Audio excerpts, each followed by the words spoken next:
In a quiet village nestled between lush green hills, a kind-hearted man named Arun lived a simple life. He was a farmer by trade, but more than that, he was known for his generosity and compassion.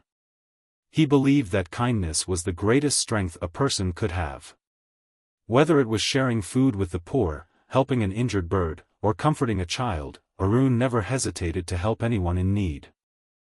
One afternoon, while searching for medicinal herbs in the nearby forest, Arun heard a deep, painful growl. It sent a shiver down his spine, but his curiosity got the better of him. Carefully, he followed the sound, stepping over roots and pushing aside thick bushes. Finally, he reached a small clearing and froze. A majestic lion lay under a large tree, its golden fur covered in dirt. It growled in pain, lifting one of its massive paws. Arun's heart pounded, but instead of running away, he looked closer.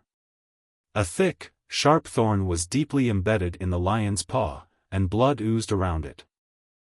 The lion's amber eyes met Arun's.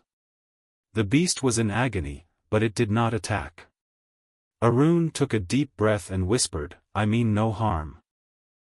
Slowly, he approached. The lion let out a warning growl but did not move away. Arun knelt beside the mighty creature and examined the wound.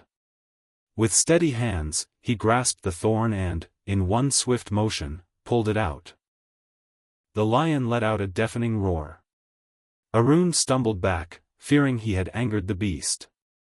But then, to his astonishment, the lion's expression softened. It licked its paw and then, incredibly, turned to Arun and gently licked his hand. Arun smiled, feeling a warmth spread through his heart. Without another sound, the lion stood up and disappeared into the forest. Days turned into weeks, and Arun nearly forgot about the lion. But one evening, just as the sun dipped behind the hills, a terrible event shook the village. A group of bandits stormed in, their faces covered with cloth, brandishing swords and torches. "We take what we want, and no one will stop us," their leader roared. The villagers cowered as the bandits began stealing food, coins, and jewelry. Arun, unable to watch his people suffer, stepped forward. "Please, leave our village in peace. There is no need for violence." The bandits laughed. "You think kindness will save you?" one of them sneered. "Perhaps we should take you as well." Two of them grabbed Arun and shoved him to the ground. The villagers screamed, powerless to help. Just as the bandit leader raised his sword, a bone-chilling roar echoed through the night. The ground trembled. From the darkness emerged a shadow, a massive golden beast with piercing eyes. The villagers gasped in horror.